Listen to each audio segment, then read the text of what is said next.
5 വർഷമായെന്ന് പറഞ്ഞ വീടാണെങ്കിലും അന്തസ്. ഈ വീടിന്റെ കാര്യം വന്ന് കയറിയ മൊമെന്റ് തന്നെ എനിക്കിത് എന്റെ വീട്ടിൽ പറയണമെന്ന് ഇത് ഞാൻ ഇപ്പോൾ ആരോട് രേണുവിനോട് പോലും പറഞ്ഞിട്ടില്ല. ഇത് പറയണമെന്ന് ഞങ്ങൾ ചിറ്റാറ്റ് ചെയ്യാൻ വേണ്ടി മാത്രം ഇരുന്നതാണ്. ആരെയും ഹനിക്കാനോ വിവാദങ്ങൾ ഉണ്ടാക്കാനോ ഉദ്ദേശിച്ചിരുന്നില്ല. പക്ഷേ ഈ വീടിന്റെ കേസ് ചിറ്റാറ്റ് ചെയ്യാൻ വന്നതാണ്, വിവാദമോ ഹനിക്കാനൊന്നും വന്നതല്ല. പക്ഷേ കിറ്റ്കാറ്റിൽ നിന്നുകൊണ്ടിരിക്കാൻ എന്നെ കൊണ്ട് പറ്റത്തില്ല, ഞാനൊരു വിവാദം അങ്ങോട്ട് ഉണ്ടാക്കും. രേണു തന്നെ വിവാദം ഒന്നും ഉണ്ടാക്കാതെ ബിഗ് ബോസിൽ നിന്ന് ഇറങ്ങി മര്യാദയ്ക്കുള്ള നെഗറ്റീവ് എല്ലാം മാറ്റി പോസിറ്റീവായിട്ട് പോവുക. അപ്പോൾ ശാരിക ചേച്ചി വന്നിട്ട് അതെങ്ങനെ നീ അങ്ങനെ പോസിറ്റീവായിട്ട് പോകാൻ പറ്റും, നെഗറ്റീവ് ഉണ്ടാക്കിയേ പറ്റൂ, നമ്മൾ പഴയ പരിപാടി ഇറക്ക് വീടിനെ കുറിച്ച് കുറെ കുറ്റം എന്നും പറഞ്ഞുകൊണ്ട് പുള്ളിക്കാരി ഒരു സാമാനം അടിച്ചു വിട്ടിട്ടുണ്ട്. ആ സാമാനമാണ് നമ്മൾ കാണാൻ പോകുന്നത്. അതിൻ്റെ കൂടെ തന്നെ രേണു പറയുന്ന കുറച്ച് കാര്യങ്ങളോട് നമുക്ക് കേൾക്കാം. നമ്മളെ ആദ്യമായിട്ട് കാണുന്നവരും സബ്സ്ക്രൈബ് ചെയ്യാതെ കാണുന്നവരും സബ്സ്ക്രൈബ് ബട്ടൺ നോക്കിയിട്ട് പ്ലക്കനെ ഒരു ക്ലിക്ക് വെച്ച് കൊടുക്കുക. ഹൈപ്പ് ബട്ടൺ താഴെ കാണിക്കുകയാണെങ്കിൽ മുമ്പേ കൊടുത്ത അതേ പ്ലക്കനില്ലേ, അതേ പ്ലക്കനെ വീണ്ടും വെച്ച് കൊടുക്കുക. കമന്റ് ബോക്സിൽ പെട്ട എന്ന കമന്റുകൾ പോരട്ടെ, ഒരു ലൈക്കോട് അടിച്ചു വെച്ചേ. കൂടുതലായി അടുപ്പിക്കുന്നില്ല, നേരെ വീഡിയോയിലേക്ക് പോകാം.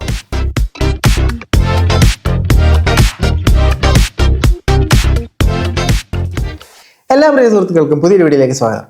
അതായത് ബിഗ് ബോസ് അവസാനിച്ചു. പക്ഷെ ബിഗ് ബോസിൽ നിന്ന് ഇറങ്ങിയ കണ്ടസ്റ്റൻസിന് പുറത്തിറങ്ങി കഴിഞ്ഞപ്പോഴാണ് ബിഗ് ബോസിൽ ഞാൻ വിചാരിച്ച പോലെ പെർഫോം ചെയ്യാൻ പറ്റിയിട്ടില്ല, പുറത്തിറങ്ങി നമുക്ക് പെർഫോം ചെയ്തേക്കാം, അതിനകത്ത് നമ്മൾ സംസാരിക്കാൻ പറ്റില്ല, ഇപ്പം നമുക്ക് സംസാരിച്ചേക്കാം എന്ന് കുറെ കണ്ടസ്റ്റൻസ് ചിന്തിച്ചത്. അതിൽ ഒരു പ്രധാന വിഭാഗമാണ് ശാരിക. ഈ ശാരികയ്ക്ക് അതിനകത്ത് വലിയ രീതിയിൽ പെർഫോം ചെയ്യാനൊന്നും പറ്റില്ല. പുള്ളിക്കാരി അതിനകത്ത് ചെന്നിരുന്ന് 2-3 തവണ ഹോട്ട് സീറ്റ് കളിച്ച പരിപാടി മാത്രമേ ഉള്ളൂ. പക്ഷെ പുള്ളിക്കാരിക്ക് ഒന്നും ചെയ്യാൻ പറ്റില്ല. പക്ഷെ പുള്ളിക്കാരി പുറത്തിരുന്നു കോൺട്രവേഴ്സികളുടെ പെരുമഴയായിരുന്നു. രേണു സുധിയും അത് തന്നെ, പുറത്തു നിന്നും കോൺട്രവേഴ്സികളുടെ പെരുമഴയായിരുന്നു. അകത്തേക്ക് പോയി പോസിറ്റീവായി പുറത്തു വന്നു, ദുബായി പോയി, ബഹ്റൈൻ പോയി, ബാർ ഡാൻസ് കളി, പെട്ട എന്നുള്ള പരിപാടികളൊക്കെ ആയിട്ട് നടക്കുകയായിരുന്നു. അങ്ങനെ ഇരുന്നപ്പോൾ ശാരിക നമ്മളെ ആത്മാർത്ഥ മിത്രമാണല്ലോ, അവള് മാത്രം അങ്ങനെ പോസിറ്റീവ് എങ്ങനെ ശരിയാവും? ഇരിക്കട്ട ഒരു നെഗറ്റീവ് എന്ന് പറഞ്ഞിട്ട് തീർന്ന വീടിന്റെ സെറ്റപ്പ് വീണ്ടും പുള്ളിക്കാരി വലിച്ച് ഭാര്യ പിറകെ വെളിയിലിട്ടിരിക്കുകയാണ്. നമുക്കത് കാണാം. 5 വർഷമായെന്ന് പറഞ്ഞ വീടാണെങ്കിലും അന്തസ്. ഈ വീടിന്റെ കാര്യം വന്ന് കയറിയ മൊമെന്റ് തന്നെ എനിക്കിത് എന്റെ വീട്ടിൽ പറയണമെന്ന് ഇത് ഞാൻ ഇപ്പോൾ ആരോട് രേണുവിനോട് പോലും പറഞ്ഞിട്ടില്ല. ഇത് പറയണമെന്ന് ഞങ്ങൾ ചിറ്റാറ്റ് ചെയ്യാൻ വേണ്ടി മാത്രം ഇരുന്നതാണ്. ആരെയും ഹനിക്കാനോ എന്നാ പിന്നെ ചിറ്റാറ്റും ചെയ്ത് കിറ്റ്കാറ്റിൽ നിന്ന് ആ വഴിക്ക് അങ്ങ് പൊക്കൂടെ? അവർ ഈ കോൺട്രവേഴ്സി ഒന്നും പിടിക്കാതെ ആൾക്കാരെ നെഗറ്റീവ് എല്ലാം ഒഴിവാക്കി വളരെ പോസിറ്റീവായിട്ട് നല്ല രീതിക്ക് ഒരു പൊക്കോണ്ടിരിക്കല്ലേ. നിങ്ങൾ അതിന് ആവശ്യമില്ലാത്ത പണി അതിനകത്ത് കുത്തിളക്കി വിടുന്നേ. രേണുവിന് വെറുതെ ഒരു നെഗറ്റീവ് മേടിച്ചു കൊടുക്കുന്നത് നിങ്ങൾക്ക് എന്താ ലാഭം? നിങ്ങൾക്ക് നിങ്ങളുടെ ചാനൽ റീച്ച് ആക്കണം, നിങ്ങളുടെ ഒരു വീഡിയോ ആൾക്കാരിലേക്ക് വിസിബിൾ ആക്കണം, നിങ്ങൾക്ക് ഒരു കോൺട്രവേഴ്സി ഉണ്ടാക്കണമെങ്കിൽ നിങ്ങൾ ഒറ്റയ്ക്ക് അങ്ങനെ ഉണ്ടാക്കി പോരെ.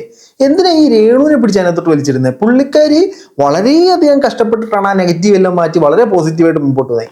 ചുമ്മാ ഒരു കൊട്ടം കൊടുത്തേക്കാം. നിങ്ങൾക്ക് റീച്ച് ആകാൻ എന്തിനാണ് വെല്ലുവിന്റെ നെഞ്ചത്തോട്ട് പോയി കയറുന്നത്? ഇവർക്ക് ആദ്യം മുതലേ ഉള്ള പ്രശ്നമാണ് ഇത്. അവർക്ക് റീച്ച് ആകാനായിട്ട് ബാക്കിയുള്ള എല്ലാവരും അങ്ങ് ഇരുന്ന് കുറ്റം പറയും. നമ്മൾ കുറ്റം പറയുന്നു, അതുപോലല്ലേ ഇത് വേറെ തരം കുറ്റം കേട്ടോ. വിവാദങ്ങൾ ഉണ്ടാക്കാൻ ഉദ്ദേശിച്ചിരുന്നില്ല. പക്ഷേ ഈ വീടിന്റെ കേസ് പുറത്തൊരാൾ ഇവിടെ ക്യാമറയോ ഇന്റർവ്യൂ ഒന്നും വേണ്ട. ഒരു അപ്പുറത്തെ അയൽ വീട്ടിൽ സാധാരണക്കാരായിട്ട് നമ്മൾ വീടിന്റെ പുറത്തോട്ട് നിന്ന് നോക്കിയാൽ അവിടെ ഇവിടെ പൊളിഞ്ഞു നടക്കുന്നത്. ഓക്കെ, ഇതൊരു 10 വർഷമായ വീടാന്ന് പറഞ്ഞാൽ അന്തസ്. പിന്നെ മിനിമം ഒരു 5 വർഷമായെന്ന് പറഞ്ഞ വീടാണെങ്കിലും അന്തസ്. രേണു അതിനകത്ത് ഫ്യൂൽ കൊടുക്കുന്നത് എന്നൊക്കെ പറഞ്ഞ് ചിരിക്കുന്നുണ്ട്. ഞാൻ ഒരു കാര്യം ചോദിച്ചോട്ടെ, വളരെ ഹൈ ക്വാളിറ്റി ആയിട്ടുള്ള മെറ്റീരിയൽസ് വെച്ചിട്ട് വളരെ ഹൈലി സ്കിൽഡ് ആയിട്ടുള്ള കുറച്ച് ആളുകൾ വന്നിട്ട് ഒരു വീട് പണിയുന്നു എന്ന് തന്നെ വെക്കുക. ആ വീടിന് നമ്മൾ കൊടുക്കേണ്ട ഒരു മെയിൻ്റെനൻസ് കൊടുക്കാതിരിക്കുകയാണെങ്കിൽ ഈ പറഞ്ഞ പ്രശ്നങ്ങൾ ഉണ്ടാകുമോ? അത്ര ഞാൻ ചോദിക്കുന്നുള്ളൂ. ഇപ്പൊ ഇത് ക്വാളിറ്റി മെറ്റീരിയൽസ് വെച്ചിട്ടാണ് ഉണ്ടാക്കിയത്, വീടിന് ക്വാളിറ്റി ഉണ്ടോ ഇല്ലയോ എന്നൊന്നും എനിക്കറിയത്തില്ല, ഞാൻ പോയി നേരിട്ട് കണ്ടിട്ടൊന്നുമില്ല. പക്ഷെ എൻ്റെ ഒരു സംശയം ഇതാണ്. പിന്നെ മറ്റൊരു കാര്യം, അവർക്കൊരാൾ വീട് വെച്ച് കൊടുത്തു, ആ വീട്ടിൽ അവിടെ ഇവിടെയൊക്കെ ചില വിള്ളലുകളും പാളിച്ചകളും ഒക്കെ സംഭവിക്കുന്നു. അതിനെ ക്ലിയർ ചെയ്യാൻ ഞാനൊരു എഫേർട്ട് കൊടുത്തില്ല. അവിടെ ചോരുന്നു, അവര് മലപ്പുറത്തുനിന്ന് വന്നിട്ട് അവിടെ ഗ്ലാസ് വെച്ച് തരണം, അവിടെ പൊട്ടിയില്ല, അവര് മലപ്പുറത്തുനിന്ന് വന്നിട്ട് മറ്റേ സാമാനം പൊട്ടിയടിച്ച് തരണം, അവിടെ ജിപ്സം പ്ലാസ്റ്ററിങ് ആണ് ചെയ്തത്, ജിപ്സം പൊളിഞ്ഞു പോകും, അത് സെറ്റപ്പ്. അങ്ങനെയാണോ സംസാരിക്കേണ്ടത്? അവർക്കൊരു വീട് കിട്ടുമ്പോൾ അതിനെ മെയിൻറ്റെയിൻ ചെയ്യാനുള്ള ബേസിക് മര്യാദ അവരും കൂടെ കാണിക്കണം. അവരൊരു തരത്തിലൊന്ന് ഏറി നിറയുമ്പോഴത്തേനും ശാരിക ചേച്ചി വീണ്ടും കമ്പ് വെച്ച് കുത്തി മേപ്പോട്ട് കയറ്റി വിടുകയാണ്. 1.5 വർഷമായ ഒരു വീട് കിടക്കുന്ന കിടപ്പ് കണ്ടാൽ കുറവാണ് പറയുന്നത്. അകം പിന്നെ അവരുടെ വൃത്തി, അത് അകത്തിന് കുഴപ്പമില്ല, നീറ്റായിട്ടൊക്കെ വീട് നോക്കുന്നത്. പക്ഷെ പുറത്തെ കാര്യമാണ് ഞാൻ ഈ പറയുന്നത്. അല്ല, അകം പോട്ട്, അകത്ത് അവരുടെ വൃത്തി അങ്ങനെയല്ലോ. അല്ല, അകത്ത് വൃത്തിയായിട്ട് കിടക്കുന്നത്, അകം പോട്ട്, പുറത്തെ വൃത്തിയുടെ കാര്യം പറയൂ. കഷ്ടം തന്നെ. ഇങ്ങനെയാണോ വീടുണ്ടാക്കി കൊടുക്കുന്നത്? നമ്മളൊരാൾക്ക് ശരിയാണ്, അവര് അതുല്യ കലാകാരനായ രേണു സുധിച്ചേട്ടന്റെ വൈഫാണ്. പിന്നെ അവര് അന്തസ്സായിട്ട് പണി, അവരൊരു കലാകാരിയാണ്. ഇപ്പോൾ അവർ കലയിലൂടെയാണ് ജീവിക്കുന്നത്. അവർക്ക് അന്നത്തെ സമയത്ത് ഒരുപാട് ആൾക്കാർ സോഷ്യൽ മീഡിയയിലൂടെ അന്നത്തെ അവരുടെ ആവശ്യപ്പെട്ട് സഹായം കാണിച്ചത് സുമനസുകൾക്ക് നന്ദി, ഇല്ലെന്നൊന്നും പറയത്തില്ല. പക്ഷേ അതിലൊരു പക്ഷേ സഹായിച്ച സകല അവന്മാർക്കും നല്ലത് മാത്രം വരുത്തണം, നമുക്ക് അത്രേ ഉള്ളൂ. ഈശ്വര ഭഗവാൻ ഈ വീട് പണിഞ്ഞുകൊണ്ട് നല്ലത് മാത്രം വരുത്തണില്ല. അവൻ വെറും ചെറ്റയാണ്, അവൻ മാറി, അവൻ വീട് പണിഞ്ഞെന്നേക്കുന്നത്, അവൻ കള്ള മറ്റേ മോൻ. പക്ഷേ നമ്മുടെ വീട് പണിഞ്ഞവന് നല്ലത് മാത്രം വരുത്തണം. നമ്മളെ ഒരുപാട് പേര് സഹായിച്ചിട്ടുണ്ട്. ഈശ്വര ഭഗവാനെ അവന്മാർക്കെല്ലാം നല്ലത് മാത്രം വരുത്തണം. ഈ ദൈവമേ അവന്മാരുടെ എല്ലാ വീട് ആ ഒരു സെറ്റപ്പാണ് ഈ കാണിച്ചുകൊണ്ടിരിക്കുന്നത് കേട്ടോ.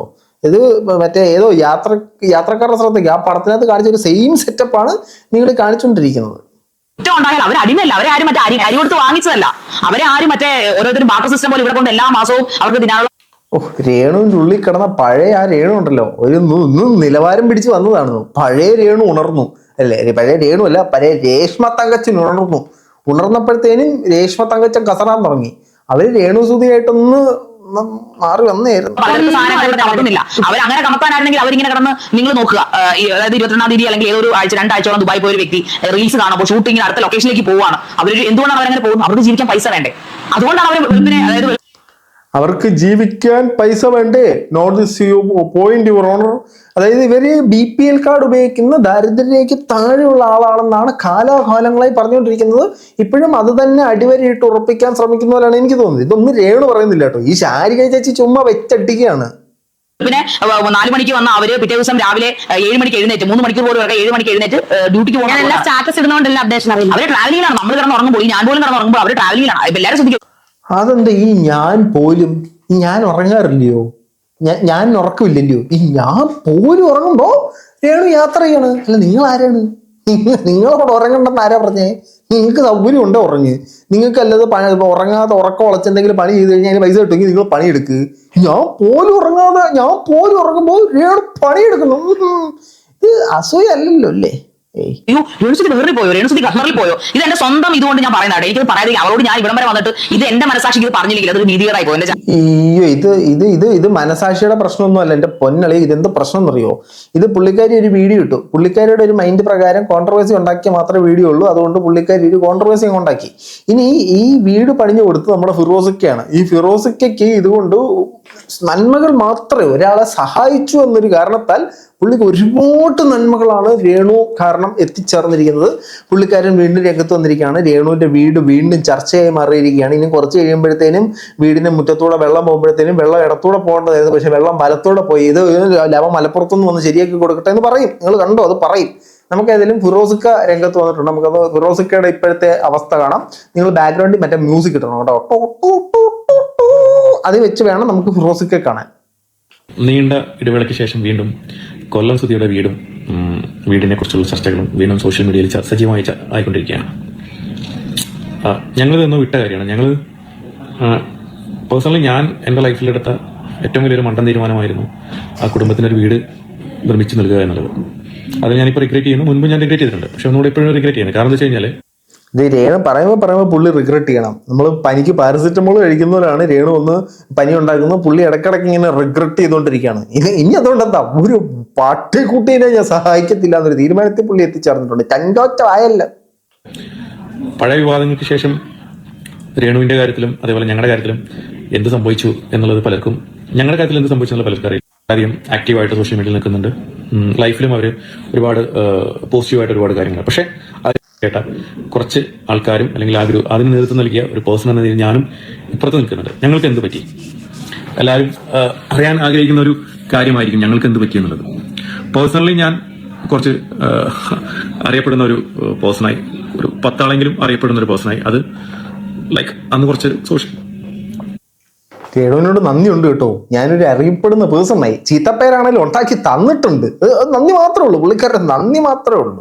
സോഷ്യൽ മീഡിയ ഇന്റർവ്യൂസും മറ്റുള്ള കാര്യങ്ങളൊക്കെ കൊടുത്തോണ്ട് മാത്രം. പക്ഷെ അതിനപ്പുറം എന്ത് സംഭവിച്ചു ഞങ്ങളുടെ ഗ്രൂപ്പിന്, അല്ലെങ്കിൽ ആ വീടുമായിട്ട് സഹകരിച്ചവർക്ക്, അല്ലെങ്കിൽ ആ ഗ്രൂപ്പിൽ ബിസിനസ് ചെയ്യുന്ന ആൾക്കാർക്ക് എന്ത് സംഭവിച്ചു എന്നുള്ളത് നിങ്ങൾക്ക് ആർക്കെങ്കിലും അറിയോ? എങ്കിൽ ഞാൻ പറയാം. ശത്രുക്കൾക്കോ അല്ലെങ്കിൽ ശത്രുക്കൾക്ക് ഇത് കേട്ട് സന്തോഷിക്കാം, മിത്രങ്ങൾക്ക് ഇത് കേട്ടൊരു പക്ഷേ സഹതപിക്കാം. അതിനുശേഷം ഞങ്ങളെ സംബന്ധിച്ചോളം ഞങ്ങൾക്ക് ബിസിനസ് വളരെയധികം ഡള്ളായി. വളരെയധികം നല്ലൊരു ചീത്തപ്പേര് രേണു അല്ലെങ്കിൽ രേണുവിനെ സപ്പോർട്ട് ചെയ്യുന്ന ആൾക്കാർ ഞങ്ങൾക്ക് തന്നു, ചാർത്തി തന്നു. ഞങ്ങളുണ്ടാക്കുന്ന വീടുകളും അല്ലെങ്കിൽ ഞങ്ങൾ കൊടുക്കുന്ന മെറ്റീരിയൽസും അല്ലെങ്കിൽ ഞങ്ങൾ ചെയ്യുന്ന എല്ലാം ക്വാളിറ്റി ഇല്ലാത്തതാണ് എന്നുള്ളൊരു ഭയം ജനമനസ്സുകളിൽ സോഷ്യൽ മീഡിയ വഴി നിറയ്ക്കാൻ രേണുവിനും രേണുവിന്റെ സുഹൃത്തുക്കൾക്കും സാധിച്ചു. രേണുവിനെ കൊണ്ടും രേണുവിന്റെ സുഹൃത്തുക്കളെ കൊണ്ടും അത് സാധിച്ചിട്ടുണ്ട്. പക്ഷെ അതുകൊണ്ട് നമ്മൾ തീർന്നിട്ടില്ല. ഫിറോസിക്കയുടെ അട്ടിനാശം മരച്ച് താഴെ വീഴുന്നത് കാണണം. അത് വരെ നമ്മൾ പ്രതികരിക്കും എന്നൊരു ദൃഢനിശ്ചയത്തോടെയാണ് രേണു ഇപ്പോൾ രംഗത്ത് വന്നിരിക്കുന്നത്. രേണു അല്ല പ്രധാനമായിട്ട് വന്നിരിക്കുന്നത്, ഷാരിയാണ് രംഗത്ത് വന്നിരിക്കുന്നത്. ഈ ഫിറോസ് എന്ന് പറയുന്ന ഇദ്ദേഹം ഒരാളുടെ കഷ്ടപ്പാട് കണ്ടിട്ട് അയാളെ സഹായിക്കാൻ വേണ്ടിയിട്ട് ഒരു വീട് പണിത് കൊടുത്തു. ആ വീട് കൊടുത്ത ഒരൊറ്റ കാരണത്താൽ ഇനി എൻ്റെ ജീവിതകാലത്ത് ഞാനൊരു ഇതിനെ സഹായിക്കത്തില്ല എന്ന ഒരു ചിന്താഗതിയിലേക്ക് പുള്ളിക്കാരനെ കൊണ്ട് എത്തിക്കാൻ ഈ രേണുവിനും രേണുവിന്റെ പ്രിയ സുഹൃത്തുക്കൾക്കും സാധിച്ചിട്ടുണ്ട്. അപ്പോൾ അയാൾ കുറെ നാളുകൊണ്ട് അനക്കൊന്നുമില്ല. അയാൾ വന്ന് ഇത് സെറ്റപ്പ് ചെയ്ത് തന്നില്ല. ഇതിനിപ്പോ ഒരു 3 ലക്ഷം രൂപയുടെ വീട് പണിഞ്ഞു തരണം. ഇല്ലെങ്കിൽ പുള്ളിയുടെ അസ്ഥി വേറെ നമ്മൾ കൊണ്ടും അതുപോലെ വീണ്ടും വീഡിയോ ഇടും എന്നൊരു സാധനമാണ് എനിക്ക് ഇതിനകത്ത് തോന്നുന്നത്. ഇത് വലിയ കഥയൊന്നും ഇല്ലടേ. ശാരികയ്ക്ക് വീണ്ടും ഒന്നൊരു കോൺട്രവേഴ്സി ഉണ്ടാക്കണം. കോൺട്രവേഴ്സിക്ക് പറ്റിയ ആള് രേണു. പുള്ളിക്കാരിനെ പറ്റിക്കുക. പുള്ളിക്കാരി ശരിക്കും ഒരു നിഷ്കളങ്കയാണ്. നമ്മൾ ബിഗ് ബോസ് കണ്ടാണ്. നേരെ പോയി പുള്ളിക്കാരിനെ പെടലിക്കൂട്ടം കഴിച്ചു കൊടുത്തു. ആ പുള്ളിക്കാരി അത് മനസ്സിലാക്കിയത് കറക്റ്റ് എന്ന് പറഞ്ഞുകൊണ്ട് പുള്ളിക്കാരി ഇരുന്ന് പ്രതികരിച്ചു കൊടുക്കുകയും ചെയ്തു. നല്ലതാ കുഞ്ഞ്, നല്ലതാ. ഒരു തരത്തിൽ എങ്ങനെയെങ്കിലുമൊക്കെ ഇറങ്ങി അങ്ങ് പോകാനുള്ളതിന് പറ്റത്തില്ല. ഇനി നമ്മൾ നോക്കുമ്പോഴത്തേനും ഈ വീട് റിപ്പയർ ചെയ്യാനുള്ള പൈസ രേണുവിൻ്റെ ഉണ്ടാവുമോ? ഇപ്പൊ രേണു പറയുന്നുണ്ട് ആ വീട് മാറാൻ പോവാന്ന്. രേണു പുതിയൊരു വീട് പണിയുമോ? ഇതൊക്കെയാണ് ഇതിനകത്ത് ചിന്ത എന്ന് എനിക്കറിയത്തില്ല. ബേസിക്കലി നമുക്ക് മനസ്സിലാക്കാൻ സാധിക്കുന്നത് ഇവർക്ക് ഇപ്പോൾ വർക്കുകൾ ഒരുപാട് വരുന്നുണ്ട്. ആയതിനാൽ ഇവര് എറണാകുളത്തേക്ക് മാറി താമസിക്കാനുള്ള സാധ്യതകളുണ്ട്. മാറി താമസിക്കാനായിട്ട് ഒരു കാരണം ഉണ്ടാക്കണം. കാരണം ഉണ്ടാക്കുമ്പോഴത്തേനും ഇരിക്കട്ട് ക്രെഡിറ്റ് ഫിറോസിക്ക് കൊടുത്തിട്ട് വീട് മൊത്തം പൊളിഞ്ഞ് വീടറായി അതുകൊണ്ട് നമ്മൾ ജീവനം കൊണ്ട് പോയിട്ട് രക്ഷപ്പെട്ട് എറണാകുളത്തോട്ട് പോയതാന്നൊരു പേര് വരുത്താനുള്ള സാധ്യത നമ്മൾ കാണും. ഇനി രേണുവിൻ്റെ ഇത് റിപ്പയർ ചെയ്യാനോ ഒക്കെ പൈസ ഉണ്ടോ ഇല്ലയോ എന്നൊരു സംശയത്തിൽ നിൽക്കുമ്പോഴത്തേനും രേണു മസ്താനിക്ക് ഒരു ഇന്റർവ്യൂ എടുത്തിട്ടുണ്ടായിരുന്നു. മസ്താനിക്ക് കൊടുത്ത ഇന്റർവ്യൂവിനകത്ത് ചെറുതായിട്ട് ഒരു കുറച്ച് പൊങ്ങച്ചം പറയുന്നുണ്ട്. നമുക്ക് പൊങ്ങച്ചം കൂടെ കേട്ടിട്ട് പരിപാടി ക്ലോസ് ചെയ്യാം. പറഞ്ഞിട്ടുണ്ടായിരുന്നില്ലേ പണ്ട് എനിക്ക് പിള്ളേർക്ക് മിഠായി വാങ്ങിക്കൊടുക്കാൻ ഒരു 500 രൂപ പോലും ഇല്ലാതിരുന്നു. 500 രൂപയ്ക്ക് 500 രൂപയുടെ മുട്ടായി തിന്നത്തുള്ളൂ? അതെ, തിന്നിട്ടെ, കഴിക്കട്ടെ, നല്ല കഴിച്ചു വളരട്ടെ.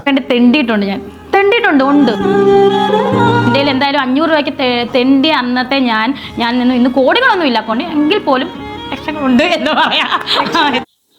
ലക്ഷങ്ങൾ ഇപ്പൊ അക്കൗണ്ടിലുണ്ട്, കോടികളൊന്നുമില്ല. എന്നാലും അന്ന് തെണ്ടിയ ഞാൻ കോടികൾ മാറി ലക്ഷങ്ങളായി.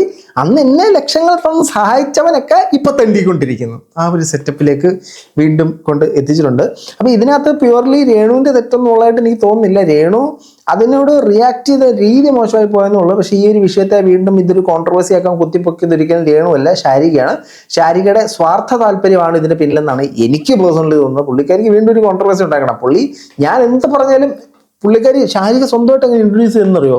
ഞാൻ നിങ്ങളുടെ ലേഡി ബിഗ് ബോസ് ഷാരിക, ലാലേട്ടന്റെ സ്വന്തം KB. നിങ്ങളെ ആര് ലേഡി ബിഗ് ബോസ് എന്ന് വിളിക്കുന്നത്? അനുവിനെ വിളിച്ച പിന്നെ നമ്മൾ അംഗീകരിച്ചു കൊടുക്കുക. നിങ്ങൾ എന്ത് ചെയ്തതിനകത്ത്? കഷ്ടം തന്നെ. ഇതുപോലെ കുറെ സ്വയം പൊങ്ങികള്. നിങ്ങളുടെ അഭിപ്രായം തീർച്ചയായിട്ടും കമന്റുകളെ രേഖപ്പെടുത്തും. ബൈ.